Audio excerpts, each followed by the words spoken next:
Good morning. Good morning. Welcome to the Unitarian Universalist Meeting House of Provincetown, where we affirm the inherent worth and dignity of every person, and where we support each other on our spiritual search for truth and meaning. My name is Reverend Kate Wilkinson, and I am so glad that you have joined us this morning. Welcome to those of you in the room, and welcome also to those joining us on our live stream. Today, our service is about May Day. If you were expecting garlands and flower baskets, I hate to disappoint you.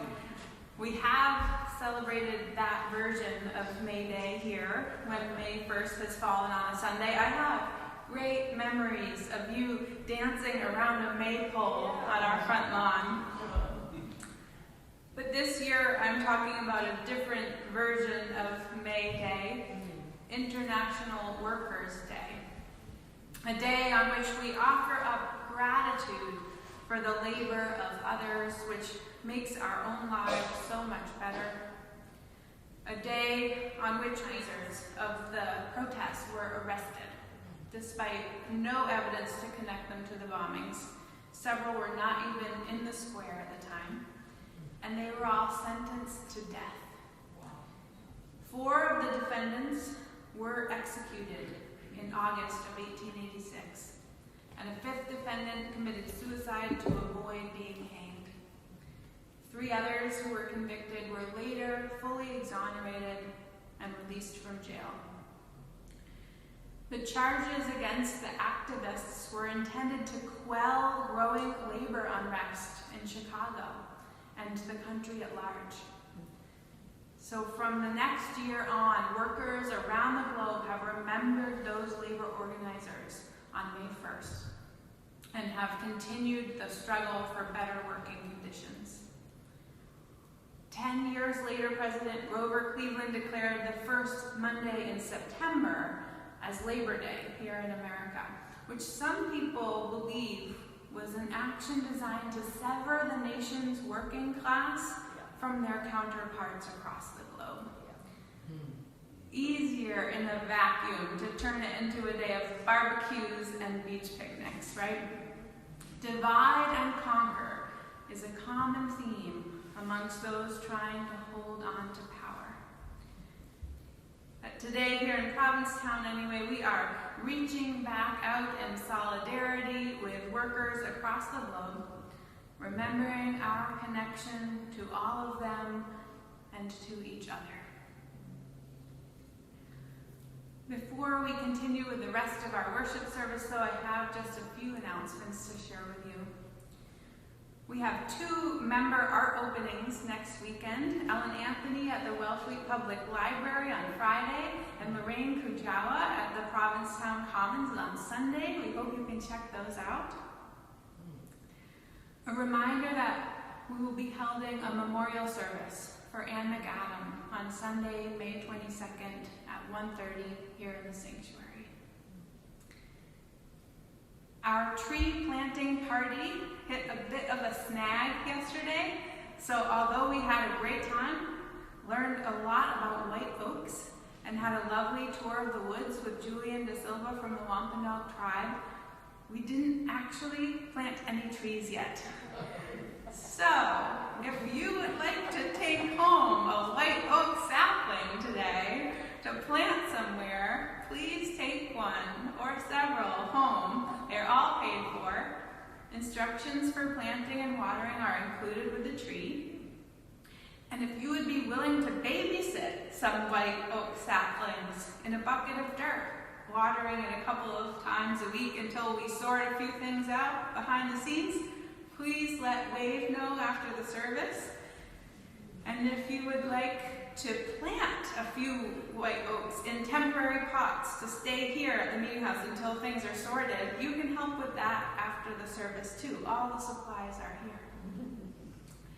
And many thanks to Tracy and her family who are already watching over 55 saplings for us.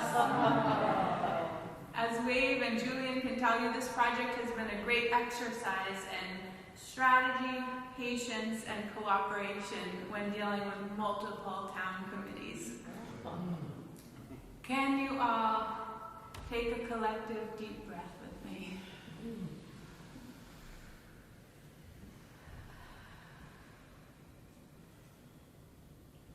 Thank you. Now that we are feeling more centered, I feel it. Let's continue by taking a moment to affirm our community's covenant. I invite you to repeat each line after me.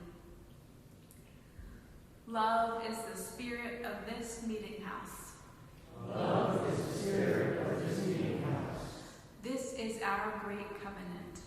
This is our great covenant. To dwell together in peace. To dwell together in peace. To seek the truth in love. To seek the truth in love. And to help one another. And to help one another. At this time, I invite Shar to light our chalice for us. As we light our chalice here in the sanctuary, I invite those of you watching online to light a candle wherever you are. In this way, we can feel connected even as we are apart.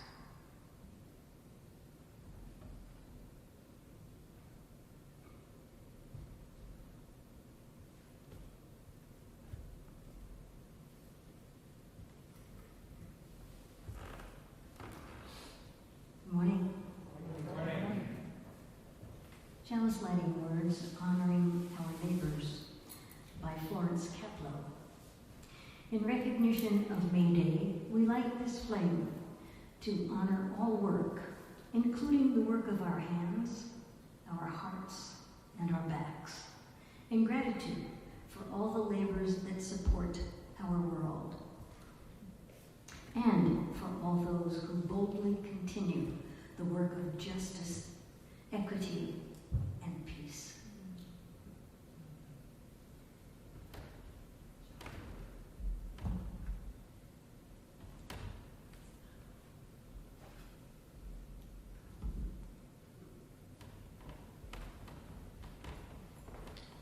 Please join me now in a spirit of meditation and prayer. If you have a joy or a sorrow on your heart this morning, you're welcome to light a silent candle during the prayer or at any time during the service at the table to the right of the pulpit. And there is a journal there to record your thoughts and prayers.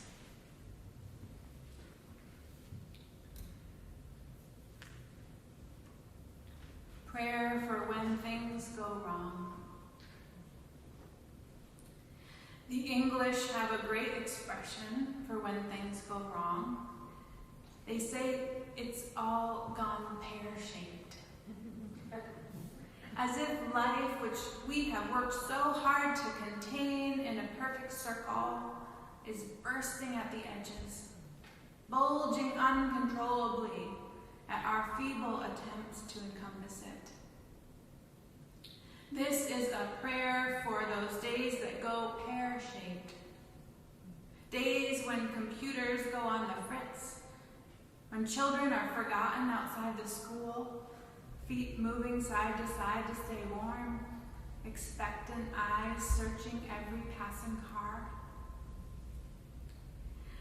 This is a prayer for the days when you can't stop dropping things, when you hold in your hands the chipped and broken pieces, and wish that you could go back in time and just for a moment have surer footing, a firmer grip, a filter for careless words. This is a prayer for the days when bad news arrives and you stand dumbstruck and think, this can't be real. This isn't happening.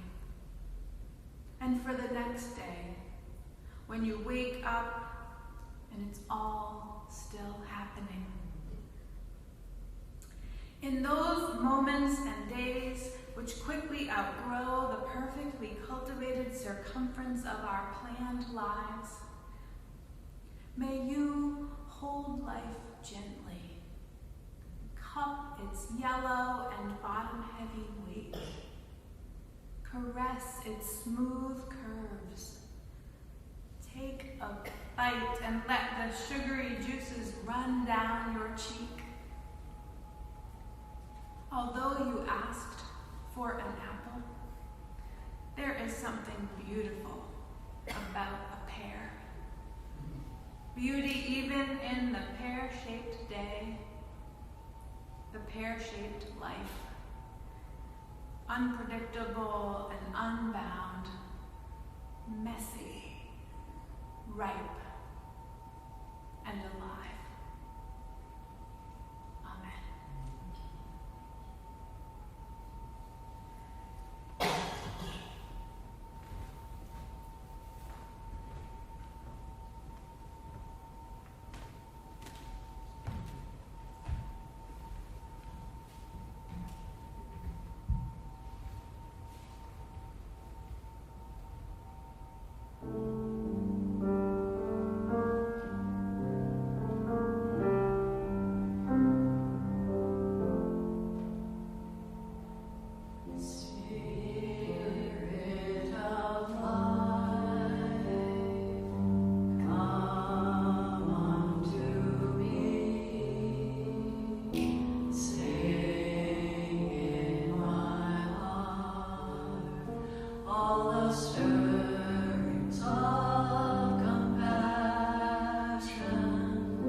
Amen. This poem is written by Joseph O. Legaspi, a poet born in the Philippines who migrated to Los Angeles when he was 12. The red sweater slides down into my body, soft lamb's wool, what everybody in school is wearing. And for me to have it, my mother worked 20 hours at the fast food joint. The sweater fits like a lover, sleeves snug, thin at the waist. As I run my fingers through the knit, I see my mother over the hot oil in the fryers, dipping a strainer full of strained potatoes. In a 24-hour period, my mother waits on hundreds of customers. She pushes each order under 90 seconds, slaps the refried beans she mashed during prep time, the lull before rush hours, onto steamed tortillas. The room's pressing heat melting her makeup. Every clean strand of weave becomes a question. How many burritos can one make in a continuous day? How many pounds of onions, lettuce, and tomatoes pass through the slicer? How do her wrists sustain the scraping, sifting, and flipping of meat patties? And 20 hours are merely links in the chain of days startlingly similar, that begin in the blue morning with my mother putting on her polyester uniform, which even when it's newly washed, smells of mashed beans and cooked ground beef.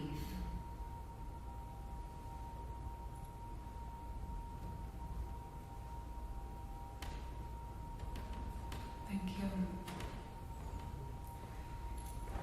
Now is the time in our service where we take a collection for the ongoing support of this meeting house and our shared ministry. As we enjoy a musical reflection, we welcome your donations here in the sanctuary or online through PayPal or Venmo. You can find that information on our website, UUMH.org.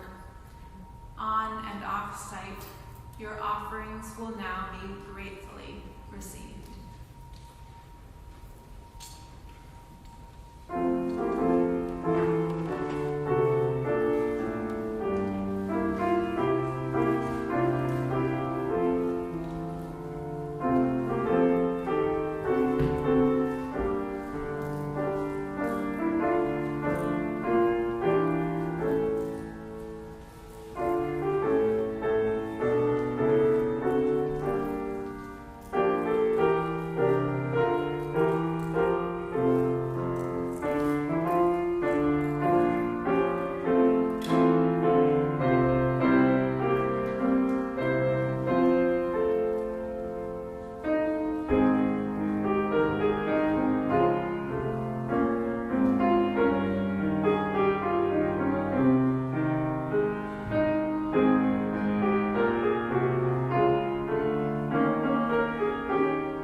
Thank you.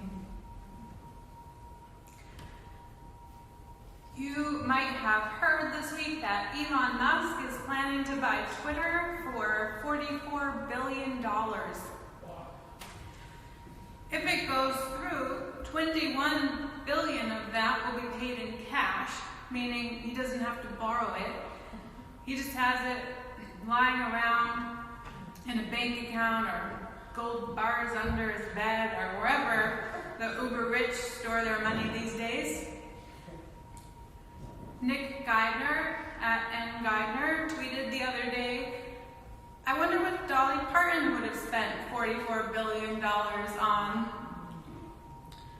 I'm guessing a little bit more of it would be on charity, since she regularly donates $1 million a year toward education, literacy, children's hospitals, wildfire recovery, and developing the Moderna vaccine. But Elon Musk is buying Twitter. Rana Abdelhamid at Rana for Congress tweeted, "Since this is probably the last day that I can tweet this, can I just remind folks that Elon Musk is a union-busting billionaire who inherited money from his dad's apartheid-era emerald mines? I fact-checked that, and it's true. Musk's dad owned part of an emerald mine in Zambia, which helped to fund the Musk family's lavish lifestyle of yachts, skiing, vacations, and expensive computers. This meant that young Elon had access to cutting-edge technology in order to invent his own video games at age 12. It also meant that he could take great business risks as he grew older, because his safety net was so big that he probably never even worried about having a safety net. Don't get me wrong, his family had problems, but his mother never had to work 20 hours to buy him a sweater. And I doubt that a single designer sweater in his closet means as much to him as that red sweater meant to the poet Joseph Legaspi. The extreme inequality, wealth inequality in America is worse now than it has ever been. In fact, it can only be compared to the Gilded Age. Last month, I actually ordered HBO for a month so that I could watch the new show, The Gilded Age.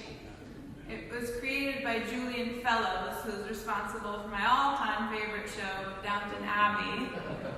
So I really wanted to watch it. And of course, now it's really hard to cancel HBO because of the new show, Julia. Where was I going with this? All right, the Gilded Age. Mark Twain actually coined that phrase about the time period between 1870 and 1900, and it was his sarcastic way of saying that it wasn't truly a golden age, because underneath the glittering surface of progress was corruption and massive inequality. It was also a fitting name for the period because while millions struggled to survive in this new industrial society, remember this is when railroads and factories and cities were really taking off. While this was happening, the super wealthy were so into their conspicuous consumption that they started covering everything in gold. This might remind you of a certain someone's toilet. I fact-checked that too, and it's actually not true, but true enough. I was very disappointed in the show The Gilded Age, by the way. Somehow the gaping chasm between the wealth of the upstairs and the poverty of the downstairs is romantic when it has an English setting. But when the backdrop is New York, it just doesn't land the same. The rich people seem ridiculous. Their social hierarchy archaic. But you know what? Although some of the social rules have softened over the decades, the extreme inequality of the Gilded Age is actually even more true today. We just don't look at the numbers enough to be mad at it. I'm not talking about the lucky families that have a second home somewhere nice, or who have a trust fund that means they don't have to worry about finances. I'm not talking about those who can order HBO for a whole year without thinking twice about it. I'm not even talking about the 1%. I'm talking about the 0.00001%. Bernie Sanders got a lot of attention in 2019 for saying that the wealthiest 3 families now own more wealth than the bottom half of the country. The wealthiest 3 families now own more wealth than the bottom half of the country. I fact-checked this. True. And it's only gotten worse since 2019. Guess who the pandemic was good for? Hint, it's not the essential workers. Most US billionaires got 30 to 60% richer during the pandemic. Meanwhile, the median net worth last year for the bottom 25% of Americans, that's a quarter of American families, was $310. $310. One car repair bill. Not even next month's rent. The other night I watched a movie called Margin Call. It's about 24 hours at a large Wall Street investment bank, right at the cusp of the 2008 financial crisis. The head of credit trading is a character called Will Emerson. At one point, after a small group of risk analysts have been up all night trying to figure out what to do, not to avoid collapse, but to make out less badly than everyone else by tricking them into buying worthless stocks, Will Emerson gets really honest with a younger colleague. Now, I've abbreviated a swear word here, but I've kept it in for emphasis. I hope that you will not be too offended by this sermonic judgment call. People want to live like this, Will says, in their cars and their big effing houses they can't even pay for, and they need you. The only reason that they all get to continue living like kings is because we've got our fingers on the scales in their favor. I take my hand off and the whole world gets really effing fair, really effing quickly. And nobody actually wants that. They say they do, but they don't. They want what we have to give them, but they also want to, play innocent and pretend that they have no idea where it came from. The salary for the Will Emerson character, by the way, is $2.5 million a year, which he spends in the following way. The tax man takes half up front, he says. His mortgage is $300,000. He sends $150,000 home to his parents, which is kind of him. He spends $150,000 on a car. It's an Aston Martin. $75,000 on restaurants, $50,000 on clothes, $76,000 on entertainment, and he puts $400,000 away for a rainy day. He is not the top earner at his company, not even close. In Paul's second letter to the Corinthians, he asks them to donate money to poor Christians in Jerusalem. He writes, I do not mean that there should be relief for others and pressure on you, but it's a question of a fair balance between your present abundance and their need, so that their abundance may be for your need, in order that there may be a fair balance. As it is written, the one who had much did not have too much, and the one who had little did not have too little. The original Christian message is that it was sinful to have your finger on the scales. The world is supposed to be really effing fair. Each of our religious traditions teaches this. The Prophet Muhammad is quoted as saying, Allah has said that I will be opponent of 3 types of people on the day of judgment.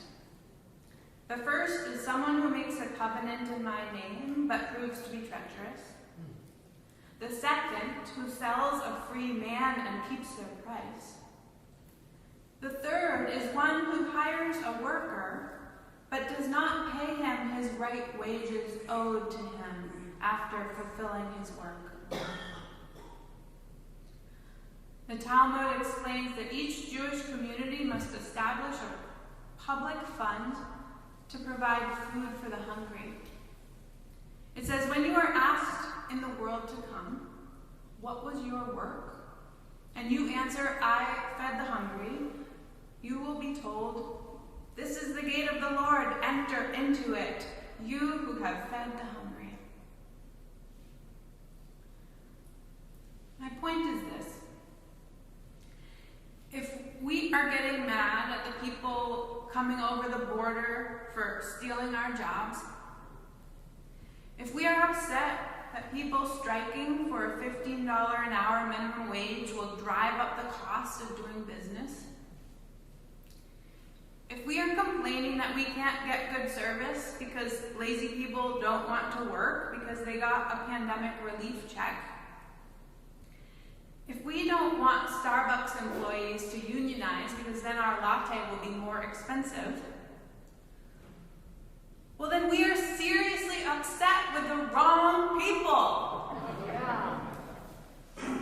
It's that whole divide and conquer thing again, you see? If those in power can keep us fighting with each other over economic crumbs, then we'll all be too tired to do the math and realize that in 2020, top CEOs made 350 times more than the people working for them. If those in power can keep us pointing fingers about welfare fraud, then we'll be too worked up to realize that Elon Musk's wealth is greater than the annual GDP of more than half the countries on Earth. If those in power can keep us fighting with each other over the term white privilege, then we will be too distracted to realize that they have their fingers pressing on the scales of equality. And that if poor people of all colors and backgrounds would unite, we could actually work together to tip those scales back into equilibrium. We could do that. Yeah.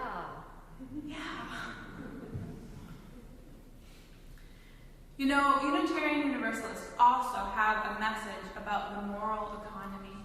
It comes from our 7 principles. It's the first principle of the inherent worth and dignity of every person. It's the second principle of justice, equity, and compassion in human relations. It's the sixth principle of a world community with justice for all.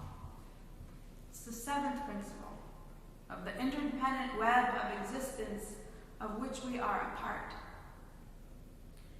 And it's the new proposed eighth principle of journeying towards spiritual wholeness by working to build a diverse, multicultural, beloved community.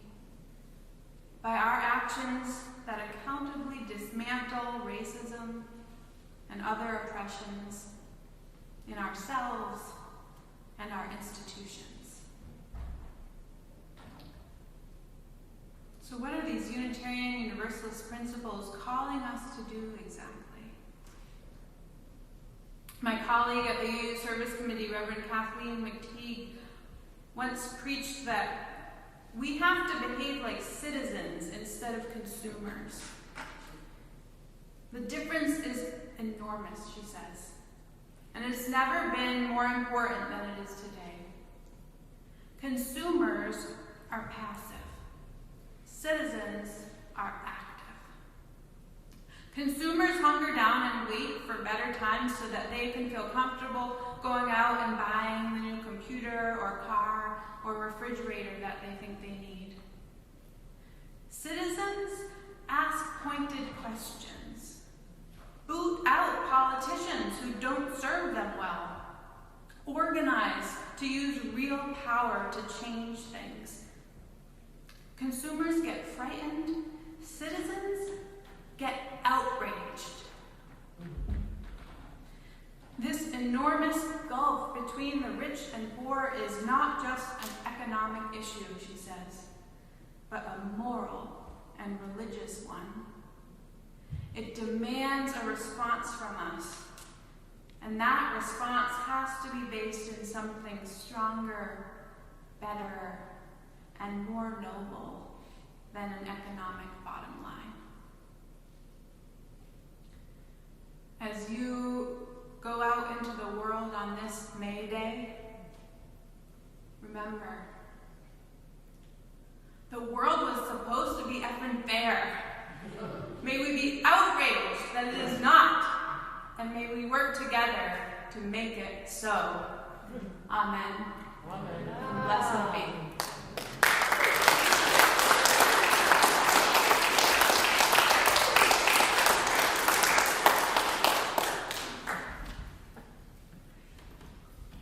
It's become our practice to pose a question based on the theme of the service each week. It can be a topic of sharing at your dinner table tonight or with friends during the week. If you would like to delve deeper into this topic, please join our midweek coffee hour Tuesdays at 5 on Zoom. In addition to sharing about the question of the week, we also end with a time of joys and sorrows, which is a really lovely ritual. You don't need to come every week. Feel free to just check it out from time to time. So here's our question for this week. This one's a getting to know you question, which is one of our goals of the Zoom Coffee Hour. What was your first job ever? What was your first job ever? Thank you for joining us this morning. Thank you for joining us this morning online. I'll end with the closing words of my colleague, Cynthia Landrum. We leave this gathered community, but we don't leave our connection, our concerns, and our care for each other. Our service to each other, to the world, and to our faith continues. Until we are together again, friends, be strong, be well, be true, be loving.